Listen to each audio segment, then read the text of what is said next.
So here's where we left off last week. We didn't quite get as far as I wanted to get. There's two options. If you were working along with me, did I say last week? Anyway, last time, a couple of days ago. If you were working along and everything was working, you can just pick up exactly where you were. If that didn't quite work for you, then probably a good idea is to go right over here to Learning Suite, find the schedule from Monday, September 11th, and then download stock data of XLSM. I will do this every day. I will post whatever video we've done in class, and I will upload the file that I was working on. So you have that example either to compare to what you're doing, or like today when we're picking up and just going again, you can pick up exactly where I am. So those are your options. While you may be bringing that down, let's just kind of review the code and see where we what we did so far. So if you remember, we record ourselves creating a query, and the first thing it said is it gave us this statement that said, make a new query. What did it say? It said activeworkbook.queries.add. We're going to add a new query, and it gave it two parameters. It gave it a name, and it gave it a formula. We said, well, look, now that it's created, we don't want to have to keep creating it. Instead, we're going to modify it. So we said we want to refer to that query that was created. So we changed this, instead of saying .add, just to say the active workbook, the set of queries, the one that has the name that we specified. We gave it the name, so we just said that. And now we're going to change the formula. And the key thing that we did to change the formula was we replaced the stock ticker with ampersand active cell value. So this really is an ugly formula. Oh well, we have to live with it. It's just a bunch of characters that says take LET and then concatenate that with character number 13 and character number 10. That's what gives us a carriage return and drops us down to the next line. So in fact, I can do this. I'm just going to copy this whole thing right here. You don't have to do this. I'm just doing this to kind of show you. The immediate window, if you choose View, Immediate Window, that will bring up this immediate window. And it lets you to execute some line of VBA code. It doesn't have to be inside a sub-procedure or anything. You can just run it. You know, you could say print 6, and it will print 6. That's not all that thrilling. Print now, that's a little better, and it'll print the time from the current clock. Or I could print what that whole expression is. I don't know if it'll work with the line continuation. Oh, it did. So here I said print all of this, and it did. It printed it right here. So it actually has the reason that the let is on. The reason that the let is on one line and then it starts down here with source on the next line is because it has character 13 and character number 10 and then some spaces in here. And so that tells it go down and start on the next line, and then the spaces tell it to move over. So you can print any expression up here in the immediate window and it will just show you what it evaluates to. So it converts all of this concatenated string, putting this thing together, into just what it really, what those characters are. Question? What is the purpose of the let? Like, is that like let as in like the word English, or is this some other VBA language? Yeah, this isn't even VBA. What we're looking at here. So this is the query language that Power Query uses. So for years we've had this add-in in Excel called Power Query, and just recently, like over the summer, they promoted it into just being the normal way that we do web queries and other kinds of queries. And so it's not VBA. It's a different language that we use in other parts of Excel. And when we recorded to create a new query, it said, "Oh, we've got to build a Power Query statement here, and plug it into this query." And so it gave us that statement into the language, which is why we don't want the VBA interpreter trying to figure it out. It's not VBA. If it tries to figure it out, it's not having any idea what to do. It turns out let is a valid term in VBA. We'll talk about it later, but this is different. So the idea here is that VBA just has to hold this query so that it can hand it off to the Power Query engine to do what it does. And so that's what it's doing. Unfortunate that it's kind of hideous and long and frightening. But if you haven't dropped the class now, it's too late. So you're with me. But again, the point here is that we're not trying to understand all of this syntax that we have here. This whole exercise is, let's record something and dig into it just enough to change it around to bend it to our will, to change it to do what we want it to do. And so the two things that we changed here is we said, well, instead of making a new query with this formula, we are going to modify the query that got created with that formula, and we're going to modify the formula so that it changes every time depending on what the active cell is. We're okay with this? Okay, So then, just part of the action of creating a web query, it puts in this statement, make a new sheet, dump it onto the new sheet. Yeah, we don't want to make a new sheet. So I disabled this line with a single quote, and instead we said just activate the web query sheet. In fact, in the code on Monday, we actually renamed that new sheet that was created. We renamed it web query. And so we took out some of those lines of code and said, let's select it here. Then this just selects a cell inside that query. In fact, we could have done it the same way. We could have just said, it's really kind of ugly, but this would do the same thing. B4 is going to be arranged in that query. B1 is actually a little safer because it'll be up in the header. A1 may be safer yet. It'll be the upper left-hand corner. It's just a different syntax to select a particular cell. This one is selecting it just with the absolute reference on the sheet. This one is selecting it saying, oh, you know what? There's some table out there named table_1, and we're talking about in the headers row, column number 2. In this case, it doesn't matter where we move that table. We could move it, several columns over, push it down several rows, and it would still find it because it's still named that. And so choose two different ways. Either one of these would work. Which one do you like better? Range A1.select or table headers column 2? Yeah, either one is fine with me. Okay. I'll go back to the one I had before, since that way you can have the same code as me without having to type. And then we had a big block of code where it created this table and bound it onto the web query. And we said, look, it's already there. We don't have to create it. And so we just said refresh. And we record ourselves doing refresh. You may or may not remember that, but after we create it, we right-clicked and said refresh just so we could get this line. Don't have to create it again. It's still there. We're just going to refresh it. Someone tell me what background query equals false means. I think we talked about it on Monday. Yeah, go ahead. If the refresh can happen in the background, or if the code stops waiting for the refresh to finish before going on. Right. If it's not a background query, if background query is false, then when we execute this line, if we're not going to let it execute in the background, we're going to stop right here until that query has completely refreshed, and then we'll move on. That's important here because we're waiting for that data to come in so that we can copy it. And that's what we do. We select B4, we copy, we go to sheet 1, we now offset 0 rows in 1 column, moving ourselves over 1 column, and then we paste. This, you can actually get rid of this cut copy mode equals false. You know what cut copy mode is? When you press Control-C, you get the little flashing lights going around whatever you have selected. That Excel is in cut copy mode when that's happening. Things behave differently when you're in cut copy mode. What's the main difference? At least the only one that I really know.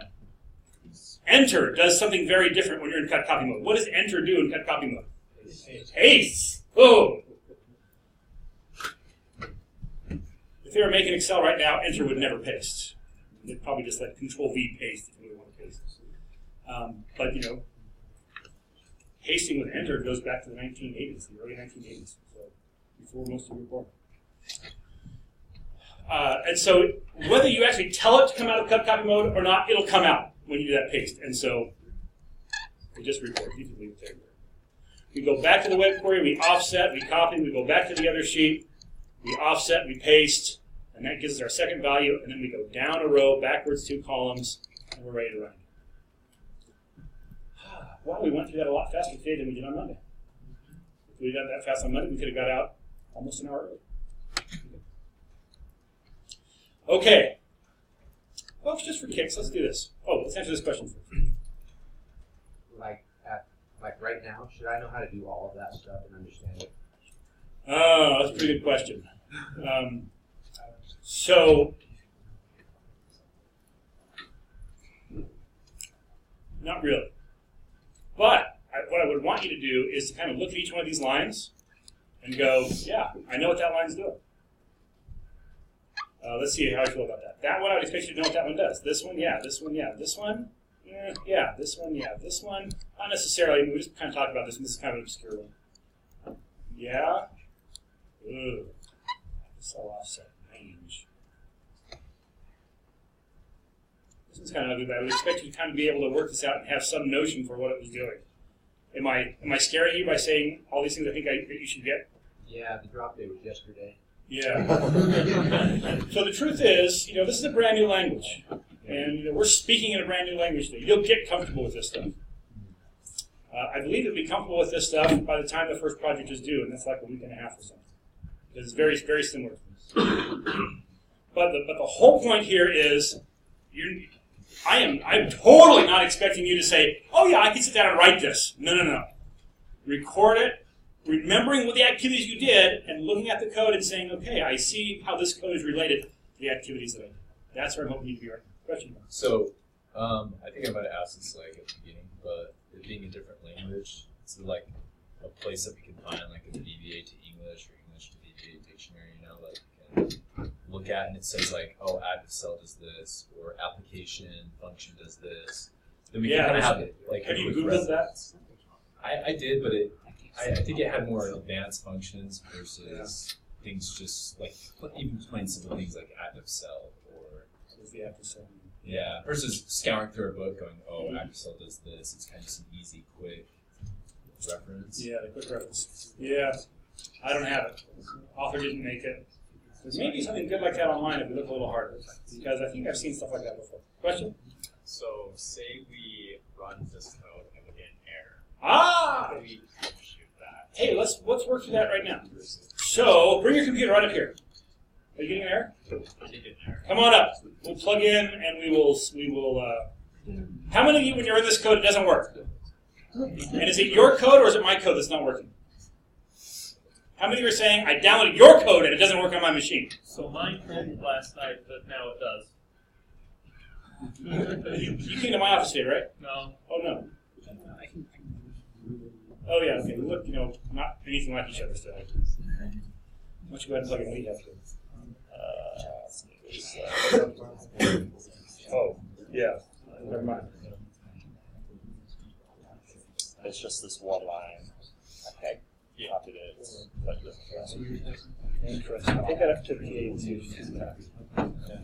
It would have been interesting to kind of debug that kind of here in class, but we don't have the connectors that connect them. Yeah. So did we just go on Yahoo Finance and do a web query on that and then change some stuff? So I wasn't here on Monday, but Yeah. So it wasn't a web query at Yahoo Finance. It was just a ticker lookup. okay. So and there's a video, so you can watch that. Can I show you mine? Yeah. It doesn't appear to be. Wonderful. Okay. Yeah. So let's see if we can track through this. Let's see if you have the appropriate connections. Looks like you do. Maybe I should pause this so that we don't. So we're running that query again, and goes through, brings the data in. Looks wonderful. Now, and the truth is, if I only had 8 stock tickers to pull the data from, I'm probably done. I'll probably put a hotkey on this. Did we put a hotkey on this? Control-Shift-S, probably? Yeah. I'd probably press Control-Shift-S 8 times, and we'd be done. But what's the problem if I have 800? Oh, you don't want to do that. My pinky's going to get tired from pressing Control-Shift-S all day, especially because this is kind of slow. And so what do I really want this thing to do? Yeah, I want to say, get all of this data, and I'm going to get a ham sandwich while you do that. In fact, when you're done getting this data, send me a text message so I can know you're done and I can come back and get to work. Can we make Excel do that? Oh, that part. Oh, yeah, we can. In fact, we will. I'll teach you how to make Excel do that, send you a text message. It's kind of towards the end of the semester. Just keep it coming to class. You never know when it's going to come. Actually, it's on the schedule with email, so it's when we're automating email. So if you want to cut class, that's right. Hey, by the way, is this class the most important thing you have in your whole life? Yes. No, it totally isn't. I get that. I mean, some professors are like, "Oh, this is the most important class you'll ever take." This isn't. I appreciate that. You got other things to do in life. I'm good with that. Okay. All right. Okay, so that's what I'd like to do. So this one, for one stock ticker, is working pretty well. Now, the part that we're going to see now is something you just can't record. There's no way to record what we're about to do. We've got to write this from scratch. And we could. What I want to do is I want to say, listen, I've got this part working great. I just want it to happen over and over and over. And there's a couple ways I can do this. In programming lingo, we're going to create what's called a loop. A couple ways I can do it. One, I can actually put the loop, kind of integrate it into this procedure and say, well, start up here, and when you get down to here, go back to the top of the loop. And that would be okay. But there's a couple reasons I don't want to do it that way. Number one, this works pretty well by itself. And I can imagine myself, maybe running 800 of these and then looking at one of those going, that one looks hinky. There's something wrong with that one. I just want to refresh that one. It'd be nice to be able to go onto that ticker and say Control-Shift-S and just have this do that one. So I want this to be the way it is. And so instead, I'm going to create another macro, another VBA sub-procedure. What's the keyword that starts a sub-procedure? Sub, S-U-B. Now, let's call this one Get All Data. Now, it needs to have an opening and a closing parenthesis right after it, or opening and closing parentheses right afterwards. We'll talk about what you can do with those later. But here's the neat thing about the editor. I mean, the editor is very thoughtful. You say sub, you put a name of a sub-procedure, and it goes, oh, I get it. You're making a sub-procedure. Watch what it does. I'll hit enter. And it goes, oh, we'll put those parentheses in there for you. And even put in the end sub. We don't want you to forget about that, so it puts that in for us. It's very thoughtful. Now, what I would like to do, I want to start off just by getting this one, Get All Data, to do the same thing that this one does. That's really easy. Ready? The name of this one is Stock Data. This sub-procedure actually becomes a new statement that I can use right here in VBA. And so I can just come here and say, Stock Data. And so now these two macros, these two sub-procedures do exactly the same thing. In fact, the one just tells the other one to go and do the work. Like my dad. Go do the work, and I will go do the work. But now, I don't want to just do it once. Here's the point. I want it to happen over and over again. In fact, maybe even before I do this, I'm going to do two things. When someone runs Get All Data, I want to make sure that the right sheet is active. And so what's our sheet's name? Sheet 1. So out of all the sheets, we've got one named Sheet 1. I really kind of wish I'd given it a better name, but we're stuck with it now. The truth is, we could change it. We could find and replace. We could change it here, change the name of the sheet. But I'm not going to do that. Sheet 1 dot what? Select. Actually, select or activate. Either one will do the trick. In the olden days of VBA, you used to select ranges and activate cells. But since it was kind of both the same activity, they kind of cross-listed those features so you could activate a cell or select a cell. Go ahead. So the reason why you don't have to call stock data is because you're in the same module? Ah, you could come in here and say call. Say call stock data. That's also legal syntax. This is not required. Why is call stock data allowed? It's to make old Fortran programmers feel at home. Some older languages, you have to say call this procedure, and you just don't need to do it. So you need another module. You Yeah. type in your name. That's right. Any other module, as long as for sure if it's in the same workbook. Or in the personal. I'm not sure about that, but maybe you are. So let's go with if it's in the same workbook totally. Otherwise, experiment. Are you sure about that? All right, I knew who said it. Okay. Okay. So now, then we had another problem here. Is what happens if we run this on this blank cell? Error. That's going to be an error.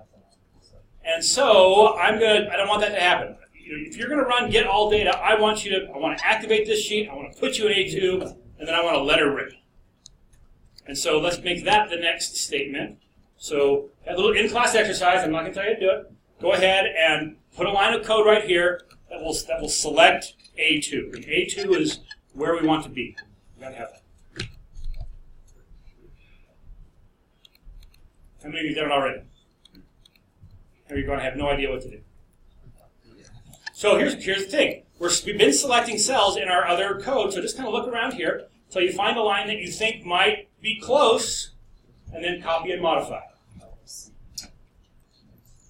Here's one that looks really close. I'll copy that one, bring it up. I'm just going to change it from B4 to A2. Okay, so this is a string literal. We talked about this. It looks a little bit more manageable, right? Quote, A2, and then quote. Now, I told you the reason that we have these string literals is because this is something that the VBA interpreter doesn't need to understand. And yet when you look at this, it's just holding those characters. It doesn't have to understand it. And yet when you look at this, you might think, well, it kind of seems like it's got to figure out what that is. And the answer is, VBA doesn't have to figure that out. All VBA has to do is it has to send A2 to the range method, whatever that range thing is doing. Somewhere In fact, this would help you see the object notation a little bit better. If we put ActiveSheet dot in front of this, it does exactly the same thing as if it's not there. So range is like a method of a sheet. And if you just use range by itself, the VBA interpreter goes, oh, you must mean the active sheet. It figures that out for you. So here we've identified an object, and then we're running a method, or it might be a property. And this is some code that VBA is not doing it. VBA is just invoking that part of Excel. And it's passing A2 to whatever code this is. So VBA is not really understanding what A2 is. It's just giving A2 to this range method, and that range method is the one that's understanding. It might seem like a strange distinction. I'm not even sure I should have made that for you right now. If you went, I didn't really get that, that's okay. Let's move on. We're okay. Okay. So I'm going to take off the active sheet. It'll be fine to leave it there. Okay, so now if I were to run this, it would activate that sheet. Whatever other sheet was active, we're telling sheet 1 to activate itself, telling range 2, or to select itself, changing grade 2 to select itself, and then stock data. So what is this going to do? Every time I run this, what will it do? It will bring in the data for Southwest Airlines, for A2, only A2. Okay, so now we're getting it up, we're starting in the right place. Now what I want to do is I want to tell it to go over and over again. So here's the trick. I'm going to say do right before this. Do just marks the beginning of a loop.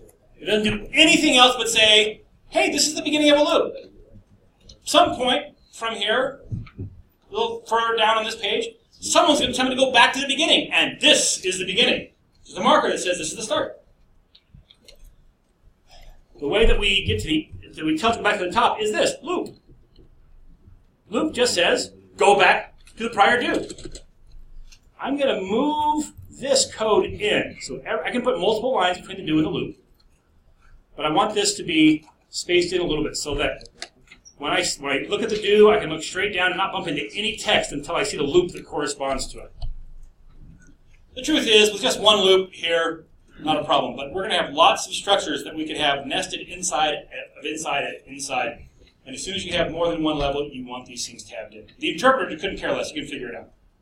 But the old human interpreter is really helped by having a little more structure. All right, so we have now given no way out. And think about this, what happens? Beginning of the loop, great, run stock data. It comes down here, stock data, bing, bing, bing, bing, bing, bing, bing. Goes through all this code, gets to the end sub, and goes, great, I'm done with that. It comes right back to where it was before. And it goes, aha, loop, back to the beginning, stock data. This sounds familiar. Bing, bing, bing, bing, bing, bing, gets to the end. Stock data again. And it starts wondering, how long is it going to happen? I don't know. But it's kind of fun. It enjoys it, so it keeps doing it. And so it would be good for us to get... So when is this thing going to stop? How long is this going to run? Forever is a really long time. It's not going to run forever. It's going to run until something weird happens, till someone kicks out the power, there's a network problem, nuclear holocaust, the second coming. Some unexpected thing is going to cause this code to stop running. And the truth is, probably will happen before either a nuclear holocaust or the second coming, is what happens each time this runs. Each time this code runs, what does the active cell do? It goes down by one. Turn on my scroll lock. I didn't know where the scroll lock is. It moves down. It moves down. Eventually, where's it going to get? 1.04 million. And we're going to tell it to move down again. What's going to happen? Error. Runtime. Yeah. The runtime error is trying to go to a cell that doesn't exist. Sorry, you can't do that. I'm not sure what would happen when we try to run it with a blank value. We'll probably have an error with that too. But the point is, it's going to get an error at some point, and it's going to end. By the way, how long would it take to get to 1 million? Let's try it. Let's not try it. So, actually, the very first time I went to buy a cell phone, it was like, unlimited minutes. What do you really mean, unlimited minutes? What if I had, 5,000 minutes in a month? Unlimited, wouldn't charge me. So what if I had 10,000? He goes, you can have 1 million minutes in a month. And I went, I don't think it's 1 million minutes in a month. He goes, no. Yeah, nowhere near 1 million minutes. I'm not sure where they are, but there's nowhere near 1 million. So you can't really have 1 million minutes in a month. Yep. Wouldn't it stop on an empty cell? It might. It depends on what that web query does with empty cell. How long does it take to count to 1 million? If you just count 1, 2, 3, 4, 5, 6. Oh no, because you got they get longer. 522,963. 522,964. How long you can talk? How fast you can talk? 23 days, nonstop. That's how long it takes. How do they know that? Oh, smart people can calculate that stuff, I guess. I did it once. That's what it was. 23 days. Okay, so we got to give it away out. There's a question. Did I ignore someone's question? Okay, so we got to give it away out. There's a couple ways that we can get out. One is right here, until. And I can put the until clause at the top or the bottom. And folks, I don't want you to stress too much about the loop. We've got a whole chapter on loops coming up. So I'm going to loop until, and then I just put some condition here. Until the active cell's value is equal to something. The active cell's value is equal to stop. So then, if I were to put stop right down here, just stop, then when it got down here and the active cell was equal to stop, it would let us out. Now, what's the problem with that? For all I know, stop could be a ticker symbol. It could be like the world's largest manufacturer of stop signs or something. So maybe we should go with stow or just or that. It looks like a really weird way to say empty. Quote, quote. And what it is, it's a collection of characters with what characters in it? None. We call this a zero-length string or a null string. It's a collection of characters with no characters in it. It's kind of a weird way to say it, and there are other ways that we could say it, but that's the one that's closest to what we've learned already. And that's what an empty cell evaluates. Yep? How does it distinguish between that and if you wanted a quote sign? Oh, what if we wanted a quote? Okay, so right here, this says, quote, we're starting. Quote. We're starting a string literal. Here we're ending a string literal. There's nothing in it. What if we want a quote in there? What do we have to do? How does it distinguish between that and like when you do want a quote like later in the stock data? Yeah. What did we have to do down here? Because that's exactly what they have right here. They want to have a quote at the beginning of this HTTPS. What did they put? They put 2 double quotes. And so if I wanted a quote until it was a quote, it would look like that. Quote, quote, quote, quote. That's one quote. Fortunately, we don't want that. We just want zero lengths. Are there not escape characters? You mean like slash quote or something? Yeah. There are none. Sorry. What's the difference between just empty quotes and is empty? Question is, there's another way. I told you there's other ways to do it. Is empty is one of them. How come I'm not doing that here? Because we've already looked at comparing strings and we're already kind of reinforcing this. There are other ways to do it. Yep. If in the middle of my list of tickers, there's one that isn't a real ticker, and will it error and stop there? We'll just kind of skip it, keep going. The question is, what happens if I typed a sticker, if I fat-fingered one of these tickers, and it's not a real ticker? What's it going to do?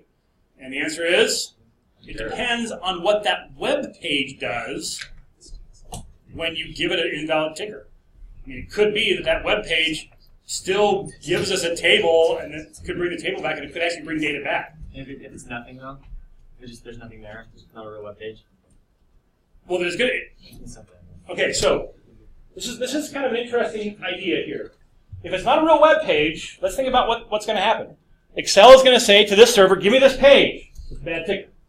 What's that server going to do? Here's the question: is it going to send back a web page? Yes. Now, it may not be the one you're expecting, but it is a real web page. It might be a web page that says "Stock ticker not found." But as far as your code is concerned, you asked for a page, it sent a page back. So we'll have a whole chapter on how do we handle things like that. It's called error handling. So it's something you definitely have to think about in your programming, but not in the second week of class. So we're just going to assume that the data is okay at this point. All right, and so now let's think about it. Let's kind of follow this through now. So we say activate that sheet, or select sheet 1. Professor Allen? Yeah? It would be a good habit for them to get to do events. Oh, yeah, thank you. Let's do that. Well, remind me when I get down here if I haven't covered. Okay. So we say select that sheet, select this cell, and then it says do until active cell is equal to blank. Now, where's my active cell right now? It's right here. And so we ask ourselves, is this right thing right here, is it true or false? And so at this point in my code, when my active cell is right here, is this true or false? False. So this loop is gonna execute until this condition is true. Right now it's false, and so we don't get out of the loop. We run stock data runs, and eventually it moves that down here. And then we come back up to the top of the loop, and now here at the top of the loop we check this again. Active cell.value equals blank, true or false? False, so it runs the code, comes back and checks again at the top. Runs the code, checks again at the top, runs the code, checks again at the top, false. Runs the code, checks again at the top, now, true, and it will drop me out of the statement. Instead of running get stock data, it says, go back to the loop, and then we're done. I'd run this, except I'm afraid of how long it will take. Oh, and this is actually a good reason to talk about this. So, it turns out that when you put the computer into a loop, I mean, this little computer, this interpreter, this processor, is happiest when it's got something to do. And when you give it a loop, it could be something simple that just says, write the current time into cell A1. You could say, start a loop, write the current time into cell A1, end the loop. Go back to the top. And it would be thrilled. It would be ecstatic. The time. It's just doing that as fast as it can. And you're like you're tapping it on the shoulder. Hey, I didn't mean to do it forever. I forgot to give you a way out of this loop.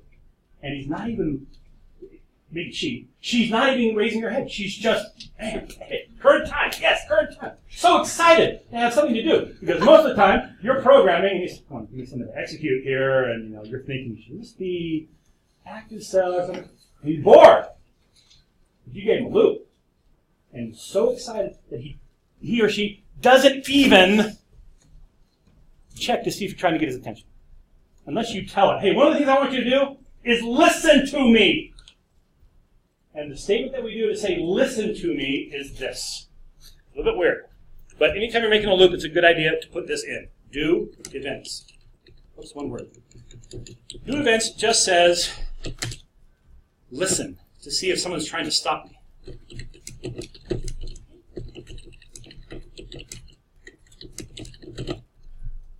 Or stop.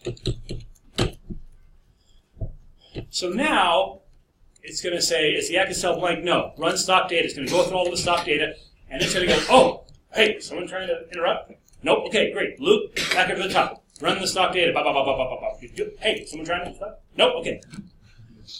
That will let you interrupt, and that's what this little pause button does right here. You click on that pause button, it sends the instruction that says, we're trying to stop right here. Now, what's going to happen if it's like right down here? It's executing this line when I hit pause. It's like totally happy doing all this stuff. It's not paying attention. It's not paying attention. It gets to the end. And that might take, a minute to do that part. But then it'll hit here and go, oh, wait a minute. If you wanted to have more often, you could kind of sprinkle do events throughout this as well. But the truth is, most of that time that you're waiting is right here as well. This one statement is executed. You said refresh, and we're waiting for that data to come back. And we can't break into the middle of that, and we can only break between statements. And so, probably a good habit. Anytime you make a loop, just put do events in it somewhere. So now, I'm going to save. That was a good habit. Every time you put a loop into your code, save. Because if you've got a loop that kind of runs away, you're not going to save that code. You're going to have to kill Excel to be able to interrupt that loop. So it's a good idea to save, and then I'm going to play this. So now I'm kind of wishing I'd played it so you can see what was happening. So you can see up here it's running, and I can't do anything, right? It's my interpreter is taking over Excel here. And so I'm going to hit pause, and we'll have to wait. I'm not sure. Clicking it once, I'm just going to keep clicking. I'm not sure how that works. Eventually, we're going to get through with that query, and it's going to pause. I hope. The keystroke that will do this, and this will be kind of sad if you don't have the pause key on your keyboard, but if you hit Control Break on your keyboard, that should do it as well. Is it just coincidence that I finally got there, or did Control Break do something different? Many of you don't have a break key. I'm going to debug this. Oh, right where it's getting ready to do that. I'm going to run it again. Maybe escape. Escape will do it too. Run. Escape lets me out. Run. I'm kind of surprised that the break's not doing it. Well, better go with escape. so that you interrupt the code. Okay. So far, so good. Questions on what we've done to this point? This what we've done here is a non-trivial thing, right? This is something you can't record. You kind of have to write it from scratch. It's a lot to bite off here in the second week of class. We've got a whole section coming up on loops. So if you're looking at this going, this is a little more than I want to deal with today, it's okay. At this point, just believe. Here's the pattern that will be helpful when you get to that first project. Yes? So don't we need to put I guess we want to. So we did Control-Shift-S to run stock data, but Control-Shift-S does not run the loop. That's right. So the question is, hey, the only way we can run stock data, well, Control-Shift-S will run this one, but we don't have any hotkey for this one. So if we wanted to, we could put a hotkey on it. Is that what it's called? Some kind of shortcut key or something. So here's how I would add a hotkey to that one. I would come to my developer tab, come to my list of macros, find that macro, get all data, and choose options. So over here, options lets me assign a shortcut key to it. I don't want to assign a shortcut key to it. That's too many keys to have to remember. What I really want to do is I want to put a button up here in the ribbon to run this. I want some button up here that says, stock data, and have a button that says price-earnings ratio or something. That's a lot to do. And we got a whole day on how to modify the ribbon. It turns out it's not really easy. That's the bad news. It's kind of tough to do. The good news is it's kind of tough to do, so no one else knows how to do it. So when you add a button to the ribbon, they're like, I didn't know you could do that. Okay. I'm better at this than you are. Okay.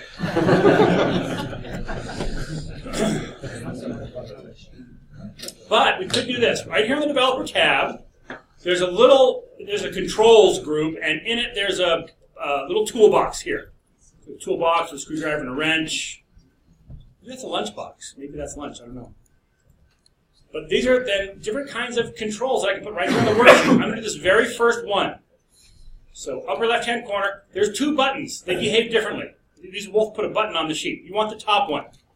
This bottom one's more powerful and more work to configure. This one's simpler and does just what we want.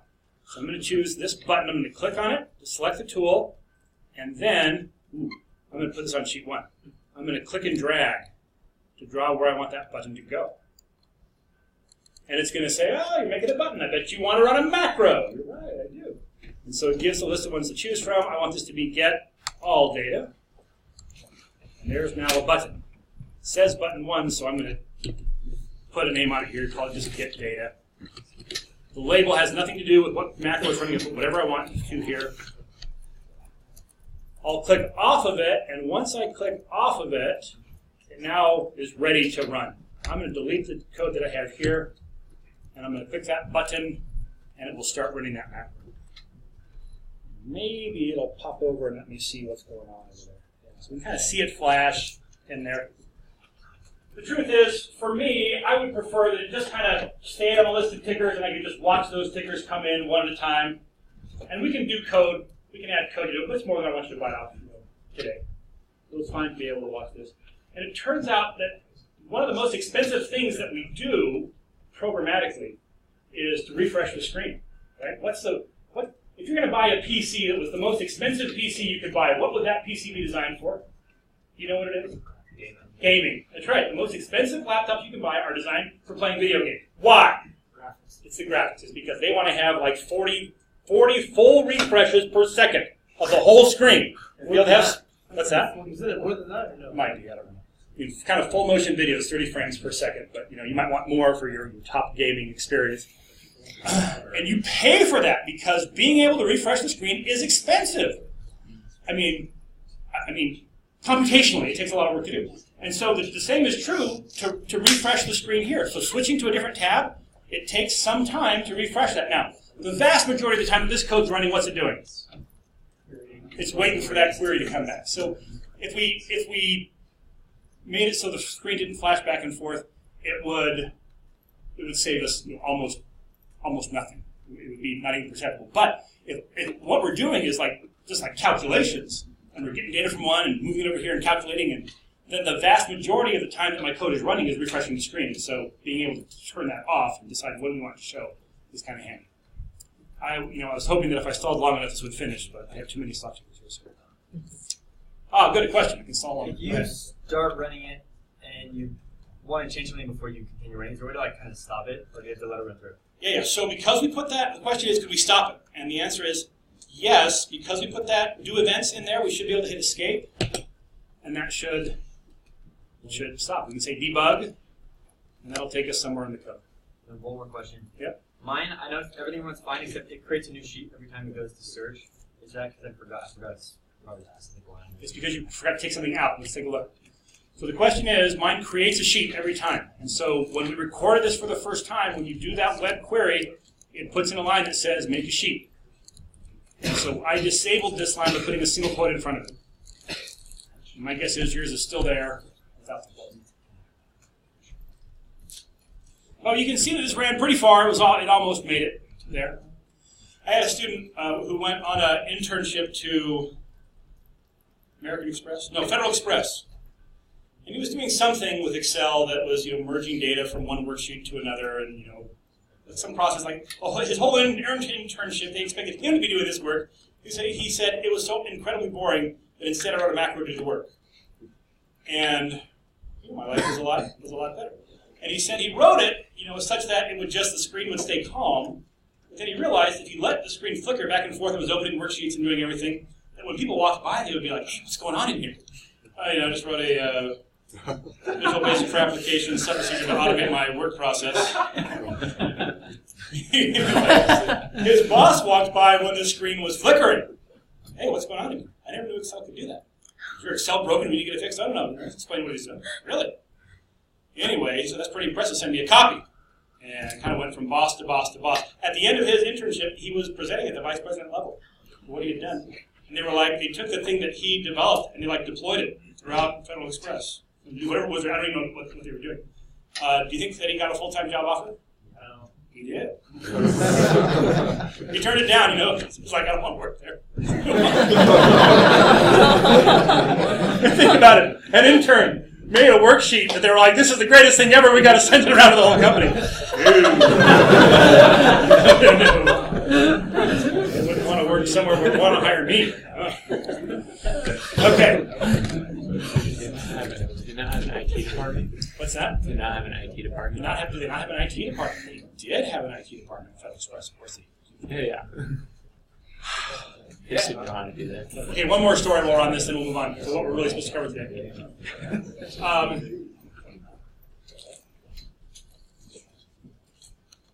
Of all the companies that you think could do this really well, Amazon, right?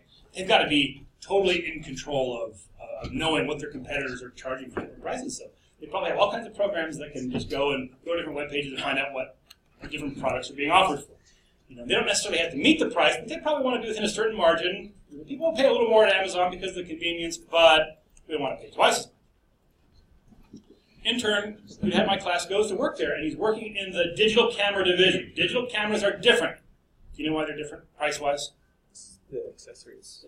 Yeah, exactly. So the manufacturers control the price. They say, "You want to be a distributor for this camera? You will sell it at this price." And so how do different distributors compete? By what they throw in with that price. So you're going to buy this camera, it's going to cost you $16.99, but we're going to throw in a tripod, a carrying case, and we're going to throw in 10 terabytes of cards to store your picture, whatever. And so it didn't fit into their normal way that they would, to find out. So what was his internship? It was to go there and check what's being bundled with their competitors. He did it by hand. He said, end of the first week, I was almost dead. And that weekend, he said, I wrote a program that did it, just did it in Excel. And he said, it took all weekend. He confessed. He said, I didn't go to church that week. I just worked straight through. He said, shame on you, you should repent. And Monday morning, he's got this thing that does it. And again, it was kind of the same thing. The boss was like, wow, this is great. We talked to the IT department about doing this for us. You know what they said? 1 year and $100,000, and we'll do it for you. He did it over a weekend. He's an intern. Okay, was it totally the same, totally robustness that you would get from the $100,000 implementation? No, not at all. But it was over the weekend, and it was an intern. Did he get an offer? Yeah, I think he actually did go to work. Although I'm not sure. Okay. Any questions on this? So the project that is going to kind of measure your skill on this is really similar. it's going to have an arbitrary set of tickers. You're going to get the, I think it's the price earnings ratio and the 5-year high price earnings ratio. And then you're going to report in a cell over here, is the current price earnings ratio less than half of what it's been in the last 5 years? So is it lower than half of the 5-year high? So that's kind of it's one of Ben Graham's ways that he developed for doing stock analysis. And so that's it. The thing that's going to be different here is that instead of doing one web query and pulling in 2 pieces of data, you're going to do a web query, pull in 1 piece of data, do another web query, pull in another piece of data. So be a little bit of extension here.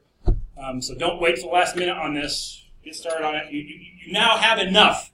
And a good example here to be able to do that next the project. It's called the Fallen Angel Project, the first project. You can look on Learning Suite. It's due not too long. Yep. Out of curiosity, could you pull data from what required password and login? Okay, so what if it requires login and password? The answer, or password, username and password. The answer is yes. I will show you how to do that. It turns out this new web query wizard, it looks like it has the ability to do that as well. I'm not familiar with the tools for this. We're going to automate Internet Explorer to do that. Again, that's more towards the end of the class. But yeah, you need to go somewhere, put in some information, hit the submit button, type in username and a password, hit submit, you click on a button that says send me something to log in, all that. You can automate all of that. Okay, so the material that we're supposed to cover today is like working with the built-in collections inside of Excel. So let me just go ahead and come to the bottom of this worksheet and we'll put in some dealing with collections. So I'll make a new subprocedure here. I'll call it collection demo. I'm never trying to get people to give us money. But it's working with collections of objects. And so here's the first one that I want to introduce you to, is that there's actually a collection of workbooks. The vast majority of what we do here in class is going to be working on a single workbook at a time. But there could be multiple workbooks open. So you do debug.print. Debug.print just lets you push some information up to the immediate window. So if you choose View, Immediate Window, it will bring up that immediate window, which is really handy because, you know, when I write some program, I can tell something to print up there to see how it evaluates it. What's the value of something at a particular point in time? Your immediate window by default probably comes up at the bottom instead of the top. That's okay. I just put it there because it's easier for you to see. So I've got this collection demo here, and I'm going to debug.print workbooks. .count. All collections have a count property. So I just tell me how many objects there are in that collection. That's what a collection is. It's an object that's meant for holding references to other objects. And so here's an object. It's called workbooks, and it knows about how many workbooks there are currently open in this instance of Excel. Right now there's only one. Which workbook is it? It's this workbook. It's the one that we have open. But now, another thing that the collections generally have, not always, but generally have, is an add method. So I'll say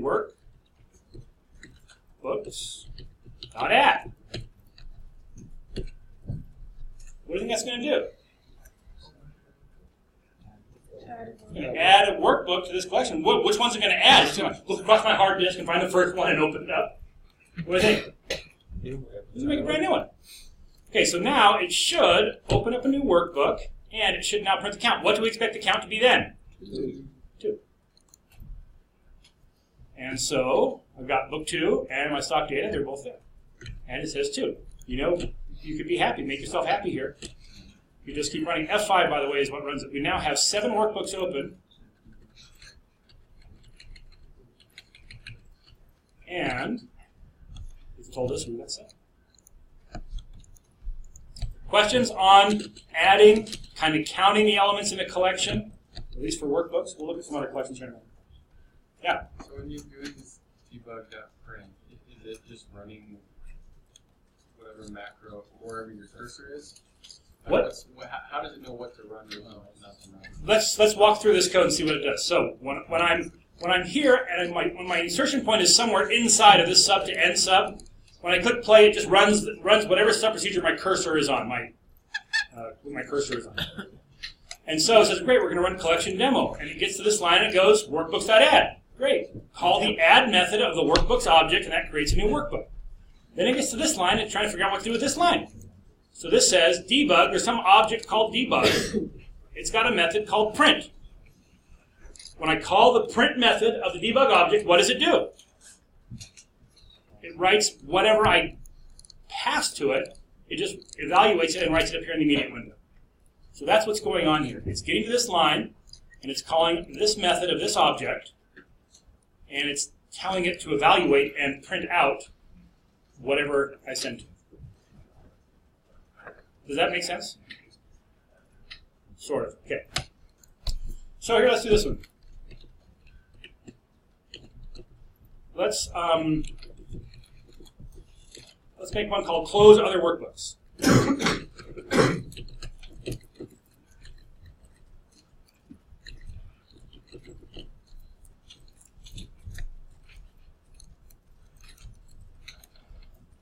I have to decide how much I want to show you here, and how much beyond what I'm trying to show you I want to actually type in.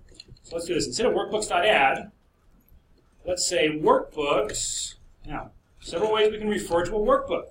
We can refer to it by its name. So we've got a workbook here called Book 6. We've got a workbook here called Book 2. Here's one called Book 2. You probably all have a Book 2 open. So I could say workbooks and then refer to it by its name, Book 2. Dot name. Let's just do this. Let's just print this. Debug.print workbooks2.name. Seems like a weird thing to print, to use the name to identify it, and then ask it to tell me back its name. What am I really doing here? I'm just making sure that I'm referring to that object.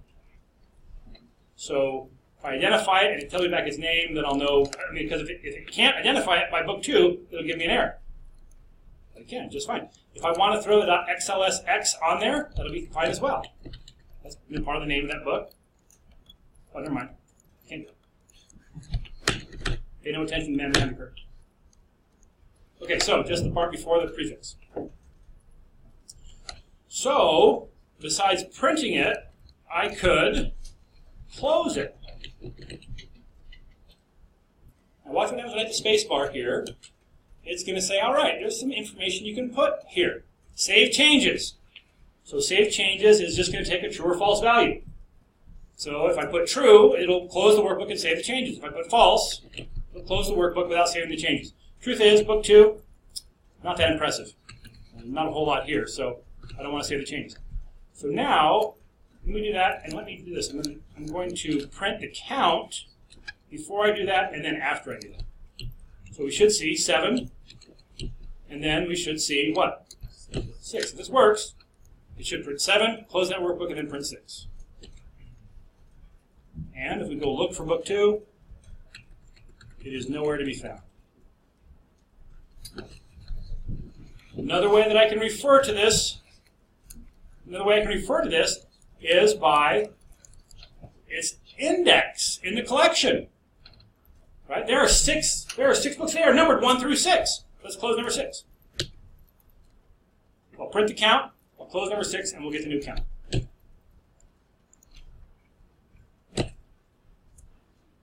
So, we now have 5. We just closed number 6. Yep. So now if you ran 6 again, it wouldn't work. Yeah, if I try to run this right now, I'll get an error. Yeah. But if you were to change it to 2, then it would always close the second, whatever second in line in the index. Right. That's correct. That's right, because that's an interesting point. So I'll come back to you here in a second. So let's just see what the error is. I'm trying to close 6. I've already closed number 6. There's now no longer number 6. They're now numbered 1 through 5. And so I get subscript out of range. That's called a subscript. What's the valid range right now? 1 through 5. And so that's not in that range. So that's the error that it gives me. Is VBA not zero-based indexing? Oh, the question is, there's something called zero-based indexing. Is VBA not zero-based indexing? The answer is sometimes it is, sometimes it isn't. Sorry about that. This question over here. I don't know if you already explained this, but why is there a false? Oh, so the question is, what's this false here for? And the answer is, I type in close and hit space, and it says, hey, there's some things you can do here. You can, the first thing I can put here is some information about, do I want to save changes? And that's a true or false value. If I say true, I'll try to save it, but since they haven't been named, It'll prompt me for a user, prompt me for a workbook name. That's a hassle. So I'm just closing them with false. Now, the question was up here, well, hey, what if we did 2? We got 5. If we delete 2, what happens to 2? Is it now no longer a valid index? No, those other ones, they're going to close down. And there'll be 2, but there won't be the end, so they're going to keep shrinking down. So we can do this a few times now.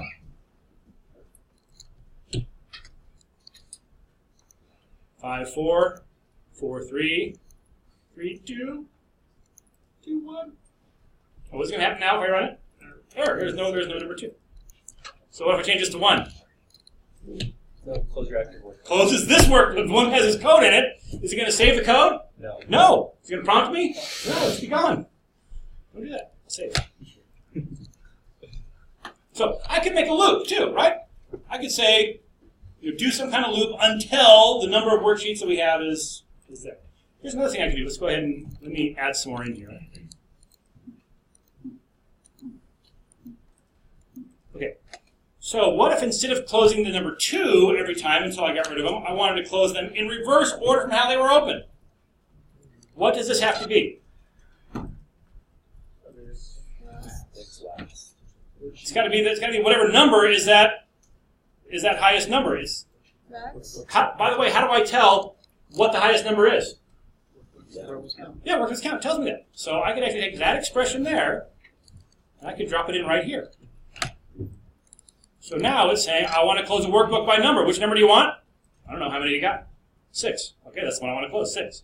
This would get evaluated to 6. It would be just like putting a 6 here. And then it would close it. So let's run this again.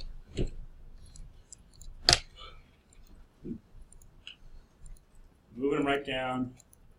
And now if I run this one, it'll, what's count right now? 1. Counts 1. That'll evaluate to 1 and close the workbook.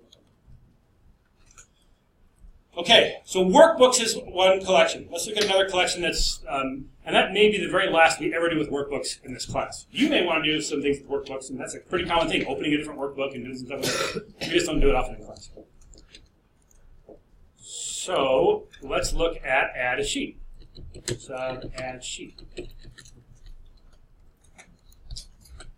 Now, in this case, we have seen sheets, S-H-E-E-T-S, and we've seen that, debug.print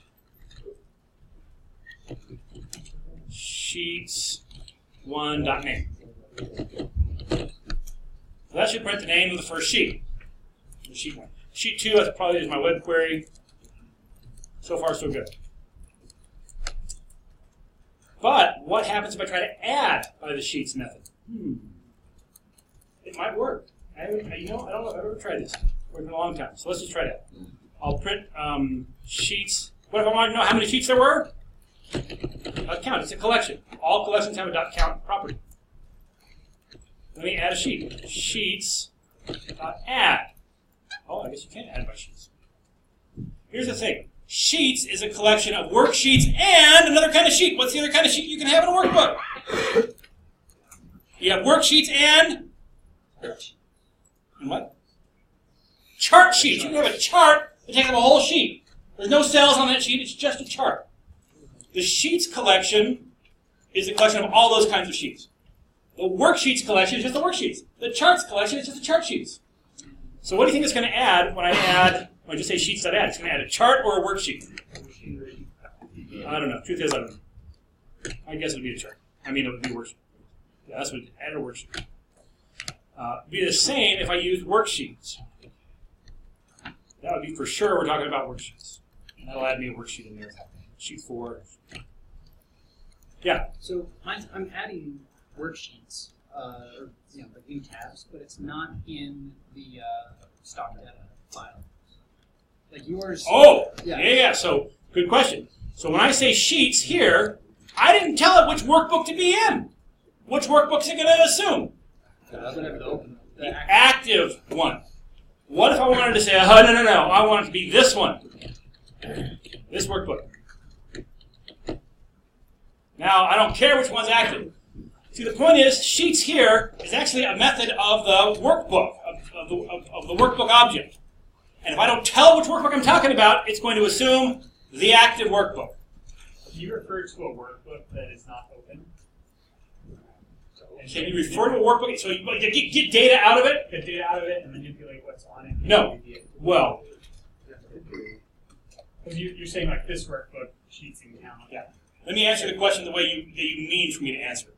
And the answer is no. You can open it, and then you can do something with it, and you can close it. You can do all that through code, but you can't just pull data out of it unless it's open. It turns out, the file structure of the workbook itself is actually a zip archive of XML files. You could write code that extracts it, looks at the XML, pulls something out, and gets data out of it without ever opening the workbook. You don't want to do that. Technically, it's possible, but not using the stuff we see. Okay, so there's sheets. Yeah, and if that went over your head, let it go. Don't try to grab that.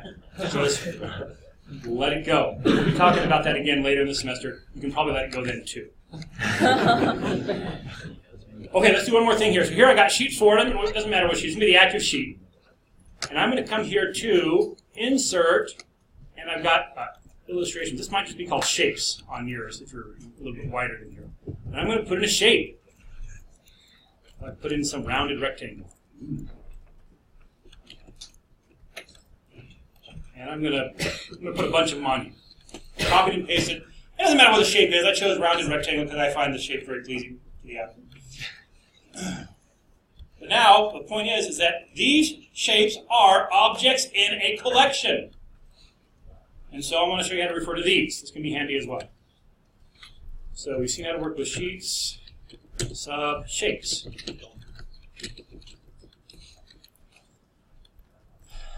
Debug.print active sheet. This one, now for the sheets or the workbooks, we could just say workbooks or sheets as the collection would figure it out.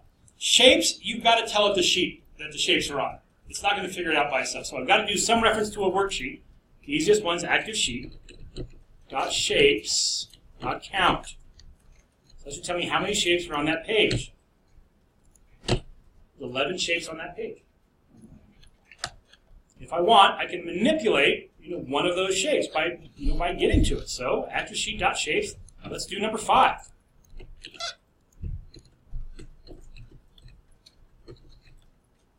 And I could change properties of it. Like with a sheet, I could change the name if I wanted to in the same way.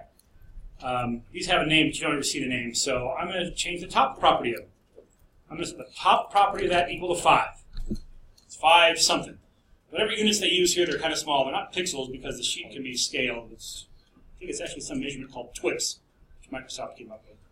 Are there spaces between the equal sign and D and pi? So are there spaces here? I'll take those spaces out, but watch what happens as soon as I leave the line. Puts them back in. I don't know how many spaces I've got on my computer before I run out. I'd really prefer to leave them out there, but just put them back.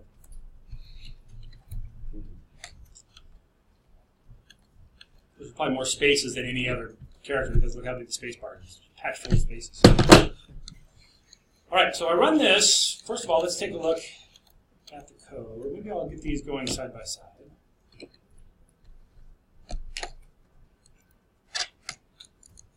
Okay, so here's my sub-shapes. I'm going to run this one. What it's going to do is it's going to identify a particular shape, number 5, and it's going to change a property of that object. I'm going to change it to be 5. I don't know what it is right now. It's probably 100. Watch what happens. You ready? Nothing up my sleeve. Presto. Just change the top property of one of those and pulled it up. We can pull up number 10. Put it right next to it. Is that number 10? Hey. Goes back. So when I have a collection of objects, I can use the index number or the name of that to refer to that particular element, and that's just a reference to that object. I can then manipulate any property or method of that object in that way. And so this is a pretty common thing. There's lots of things. Cells, we've got a whole section talking about ranges, and so we'll talk about ranges later, but other kinds of collections of things, and it's very common for us to say, I want to refer to this in some way to figure out what I'm talking about, and then manipulate its properties and methods. Whew, That's it for today. Questions? Have a great weekend. Is there any homework due Monday? No. Bless you, Professor Allen. All right. We will see you on Monday. Class dismissed. Should we submit our